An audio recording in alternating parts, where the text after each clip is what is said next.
Hello बच्चों, आइए इस प्रश्न को पढ़ते हैं। पृथ्वी के परितः वृत्ताकार कक्षा में चक्कर लगाते एक कृत्रिम उपग्रह की जो कुल ऊर्जा है अर्थात गतिज धन स्थितिज ऊर्जा वो ई नॉट है। तो बोला जा रहा है इसकी स्थितिज ऊर्जा कितनी है। पहला ऑप्शन है ऋण ई नॉट, दूसरा ऑप्शन है 1.5 ई नॉट, तीसरा ऑप्शन है 2 ई नॉट, चौथा ऑप्शन है ई नॉट। आइए इस प्रश्न के मुख्य अवधारणा की चर्चा करें। मुख्य अवधारणा अवधारणा मान लीजिए ये हमारी पृथ्वी है, धरती, जिसका द्रव्यमान मान लीजिए ME है और पृथ्वी के परितः मान लीजिए एक उपग्रह इसका चक्कर लगा रहा है कुछ इस तरीके से, जो कि पृथ्वी के केंद्र से मान लीजिए r दूरी पर है। ये मान लीजिए उपग्रह है, उपग्रह का द्रव्यमान मान लीजिए छोटा m है और अभी के लिए मान लेते हैं ये v गति से गति कर रहा है। क्योंकि ये वृत्तीय गति है तो ये इसकी चाल जो है वो नियतांक है, क्योंकि त्रिज्या नहीं बदलेगी। अब इसको केंद्र की तरफ जो बल चाहिए वो होना चाहिए mv का वर्ग भागे r के, जो कि मिलेगा इसको गुरुत्वाकर्षण बल से अर्थात G ME M भागे R के वर्ग से। इसका मतलब यहाँ से हम लिख सकते हैं MV का जो वर्ग होगा वो बराबर होगा G ME M भागे R के। इसको समीकरण 1 बोल देते हैं। अब जो यहाँ पे कण है अर्थात उपग्रह जो घूम रहा है उसकी अगर गतिज ऊर्जा लिखना चाहें, जिसको KE से दर्शा देते हैं, वो लिखा जाएगा 1/2 MV का वर्ग।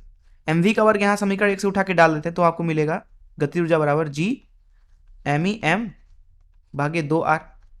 इसको समीकरण ए बोल देते हैं। समीकरण ए से हमें गतिज ऊर्जा का सूत्र मिल गया। वहीं अगर हम यहाँ पे स्थिति ऊर्जा लिखना चाहें, जिसको PE बोल देते हैं, मतलब पोटेंशियल एनर्जी अर्थात स्थिति ऊर्जा, ये हो जाएगा यहाँ पे ऋण G ME M भागे R के बराबर। इसको समीकरण बी बोल देते हैं।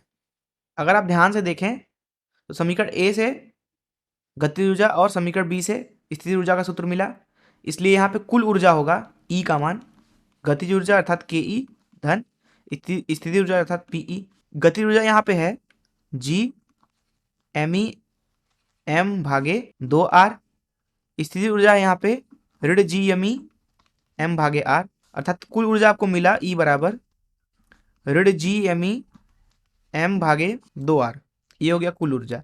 अगर आप ध्यान से देखें तो कुल ऊर्जा कुछ और नहीं बल्कि गतिज ऊर्जा का ऋणात्मक है अर्थात ऋण KE, तथा जो गतिज ऊर्जा है वो है स्थिति ऊर्जा का आधा, उसका ऋणात्मक।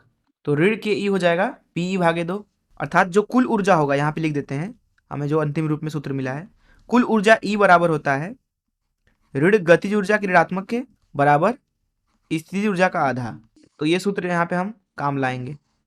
तो इस मुख्य उदाहरण का इस्तेमाल करके चलिए प्रश्न को अब हल करते हैं। देखिए यहाँ पे प्रश्न में हमसे बोला जा रहा है कि कुल ऊर्जा E नॉट है, अर्थात कुल ऊर्जा E से प्रदर्शित करें तो इसका मान यहाँ पे दिया गया है E नॉट। और कुल ऊर्जा क्या होता है? गतिज ऊर्जा। गतिज ऊर्जा को यहाँ KE से प्रदर्शित कर देते हैं धन, स्थिति ऊर्जा को PE से प्रदर्शित कर देते हैं। तो प्रश्न बोला इसकी स्थिति ऊर्जा कितनी है।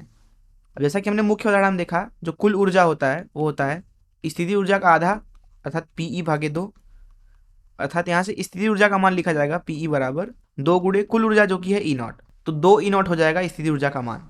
आइए देखिए कौन सा ऑप्शन सही है। जैसा कि यहाँ पे आप देख सकते हैं कि सी ऑप्शन सही है। मैं आशा करता हूँ कि आपको इस प्रश्न का हल जरूर समझ में आया होगा। धन्यवाद।